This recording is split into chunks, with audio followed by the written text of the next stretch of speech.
పైన ఫుల్ క్రీమ్‌తో, నట్స్‌తో తింటుంటే జ్యూసీగా నోట్లో వెన్నలాగా కరిగిపోయే స్వీట్‌ని మ్యాంగోస్‌తో చేశాను. మ్యాంగోస్‌ని పీసెస్ లాగా కట్ చేసి మిక్సీ జార్‌లో వేసి మెత్తటి పేస్ట్ లాగా చేసుకొని, ఒక కప్పు మ్యాంగో పల్ప్ తీసుకొని అందులో షుగర్, మిల్క్ పౌడర్ అలాగే కొద్దిగా ఇలాచీ పౌడర్ వేసి మొత్తం ఒకసారి కలిపేసుకొని దీన్ని స్టవ్ మీద పెట్టి దగ్గరికి పడే వరకు కలుపుతూ ఉడికించుకోవాలి.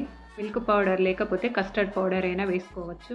ఇలా దగ్గరికి అయ్యాక స్టవ్ ఆపేసి దీన్ని చల్లార్చుకోవాలి. ఇది చల్లారేలోపు మనం బ్రెడ్ తీసుకొని దీన్ని ఇలా రౌండ్‌గా ఏదైనా కటర్ తీసుకొని కట్ చేసుకోవాలి. ఇలా అన్ని బ్రెడ్స్‌ని రౌండ్‌గా కట్ చేసుకున్నాక వీటిని ఇప్పుడు ఒకసారి కోల తీసుకొని ఇలా బెలాయించుకోవాలి. ఇవన్నీ ఇలా రెడీ చేసి పెట్టుకునేలోపు మనం రెడీ చేసి పెట్టుకున్న జామ్ కూడా చల్లారిపోతుంది. ఇప్పుడు ఈ జామ్‌ని ఇలా బ్రెడ్ మధ్యలో పెట్టి చుట్టూ వాటర్ అద్ది వీటిని క్లోజ్ చేయాలి. ఇలా క్లోజ్ చేసిన ఈ బ్రెడ్స్ అన్నిటిని ఒక ట్రేలో కానీ బాక్స్లో కానీ పెట్టి వీటిని పక్కన పెట్టేసుకోవాలి. వీటిపైన పోయడానికి క్రీమ్ని తయారు చేసుకుందాం. మిక్సీ పట్టగా మిగిలిన మ్యాంగో పల్ప్లో పాలు అలాగే మ్యాంగో జామ్ కొద్దిగా ఇలాచి పౌడర్ వేసి మళ్ళీ ఒకసారి దీన్ని మిక్సీ పట్టుకోవాలి.